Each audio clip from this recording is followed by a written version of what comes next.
Hey empath, it's Seren the Healer. I'm back with another week of Flavor of Fuckery.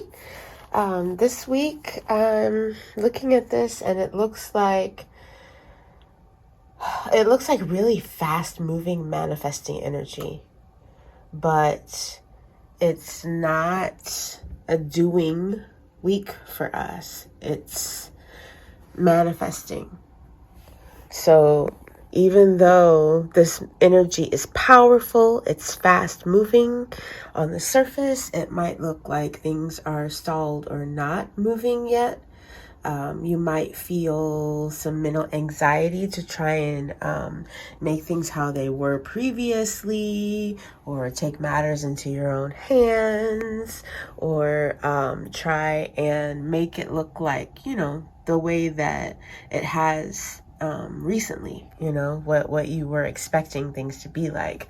But I see this as a moment when left is right, up is down, and what you are used to doing, what you're used to working, isn't working in the way that it normally would. Okay, so coming through that portal, crossing over into a new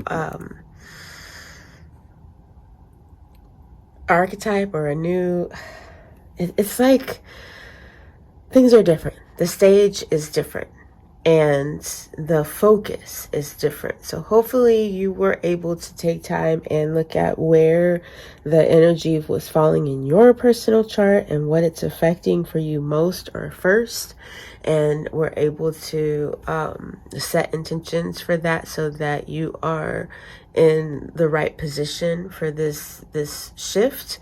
But this is I really feel like it's one of those weeks where what you say, what's coming out of your mouth, what your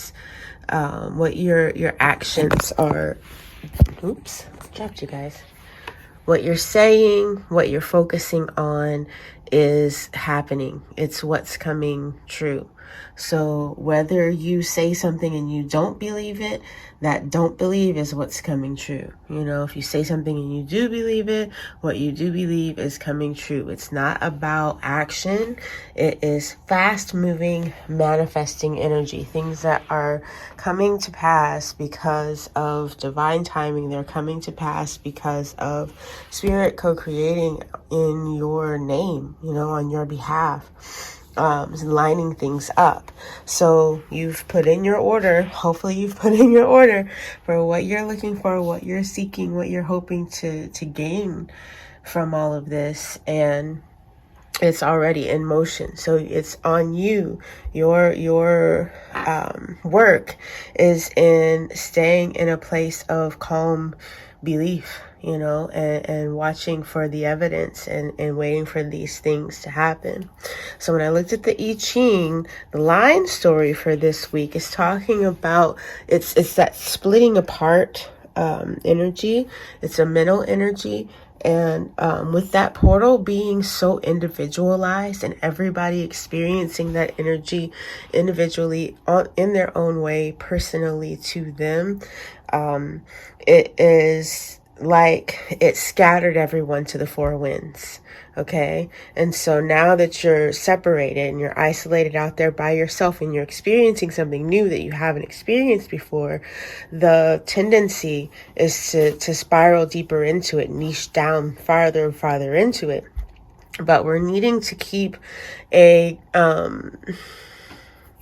our bearings with our tribes and our groups, and make sure that you're touching base, that you're checking in with everybody, that the plans, the new things that you are experiencing and that you are thinking about and wanting to incorporate, that you are remembering what was the last thing Spirit said to you, what was the last intention before that, in order to keep yourself grounded, checking in with your weekly meetings, or whatever group you are a part of, if you're not in with us, to make sure that you're not getting so far out there, that you're getting so focused on minutia and tiny things, that you're missing your overall goal and your overall point for all of this. So that when this moves it's already lined up and directed towards something that you do want, and you haven't gotten so far out into the fringe and the randomness that that energy doesn't take off and send you into something that you never wanted or never wanted intended to focus on. So I'm kind of thinking about projector energy here, how it tends to pull you off onto down a rabbit hole, and it's like, ooh, there's more to learn about that. Ooh, where does that go? Ooh, where does that go? Ooh, where does that go? And before you know, you're like off to the left somewhere in the bushes. The path is long forgotten, but you did actually intend to get back on the path. So then when the engine starts and it's off and going, you're pointed in the wrong direction, and you get split off from your group. And it's like the idea of getting separated into a different timeline from everybody else. So they're there, they can see you, but they're in another room. You can't actually get to where they are from where you are, because you've now been kind of diverted off onto another timeline that's not a part of their experience anymore. So this kind of reminds me of one of the visions that I got back when I was receiving the message about the portal. We were literally utilizing our astrology charts and transits that we knew were upcoming to decide when to sleep and when to stay awake in order to either stay in our current timeline that we were enjoying or to ascend to a higher vibing timeline. And I feel like maybe not quite so literally, but on some level, that is what's happening here. And so this is the impending gas pedal that's going to get pressed down, and you want to position yourself, before that is applied, so that when you're off and going towards where you actually want. So there's going to be pulls, there's going to be temptations to lament and go into the past. There's going to be temptations to feel powerless, and though you want to be the one in charge of pressing that pedal down, and when the pedal gets pressed down and all of those kind of things, if you can notice those urges, notice those thoughts, recognize them for what they are, and deactivate those before they get you pulled too far to the left or the right, out of alignment with where you're actually trying to get to. If it's not a relationship thing or heavy thoughts about where is this all going, what is this gonna turn out to be, if you're not caught up in the manifestations that you're not seeing there already, like, oh, I'm supposed to be doing this, but where are the supplies? How is that ever going to happen? This is ridiculous. Am I deluding myself? So all of these extra energies that are tugging at you are opportunities for you to stubbornly stick to what you've ordered, what Spirit has for you. That is, the Spirit and the universe is conspiring to put together for you. It says the universe is your partner in the hand, right? So this is the energy of something is happening, but we don't know what yet. We can't see it yet. We can't prove it to anybody else yet. We can't show it off yet. We can't drive it. We can't, entertain it yet. But there's a knowing, there's an understanding of, I've set this energetic signature in motion, and this little spark of magic, it's coming, and it's in my favor. It's going to work for me. It's going to be for my betterment, to my highest good, right? So regardless of whatever thoughts fall into your head throughout this week, regardless of whatever reactions you get to the thoughts that are coming out of your mouth this week, you have to stubbornly stick to the vibration and the energy of what is coming towards you, because there might be a dark turn there. There might be a downhill slope on that path. There might be, a really shady branch hanging down in the way that you have to duck under and keep going. But just because that shady branch is there, it's not telling you, oh, you're going the wrong way. You're messing up. You have to keep charting forward, forging towards what you want.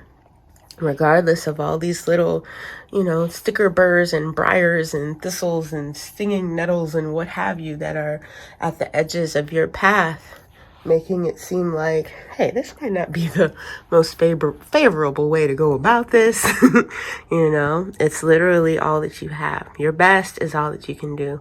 I sat down with my granny earlier this week, on suggestion of a weekly reading, from Marlowe. I'm doing this reading a little bit early, but the conversation that I was having with my granny was about letting your best be good enough. If your best is the best that you can do, it has to be good enough because that's all you got, So you have to get to a place where you can allow that to be enough right now. Even though you want more going forward, right now, my best is all that I can do. So that means that when I need to rest, I need to rest. When I need support, I need support. When I need reassurance, I need reassurance.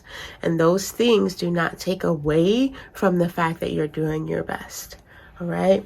So again, going over this, it's mental energy of splitting apart. So there is a element of it that it's like you're seeing something and finally getting to put words to something that you've been noticing or been aware of that others may not see in the way that you see it or be aware of at all.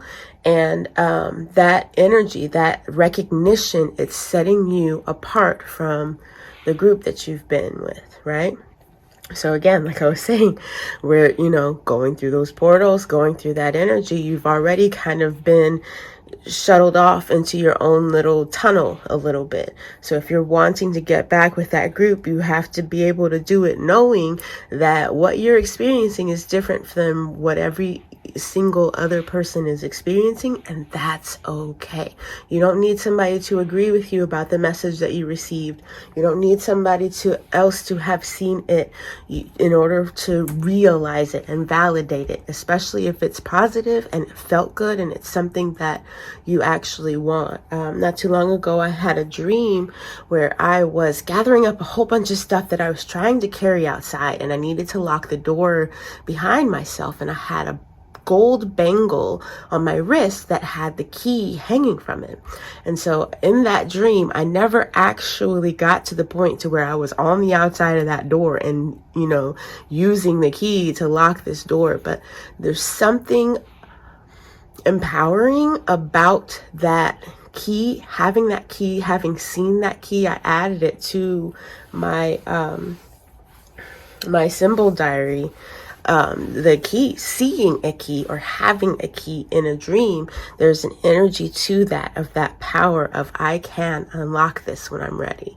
Whether or not I actually did unlock it, I have that key. I have that energetic signature of being able to access something that was previously, not accessible, or maybe it's not accessible to everyone, right? So my interpretation of that key and what it meant in that dream and might be different than what somebody else hears or sees if I, when I explain the whole, scenario of what was happening in that dream. There was a lot going on, but that aspect of it, there was an energy, there was a feeling that came with grabbing all these things and knowing that the bangle that's on my wrist has the key.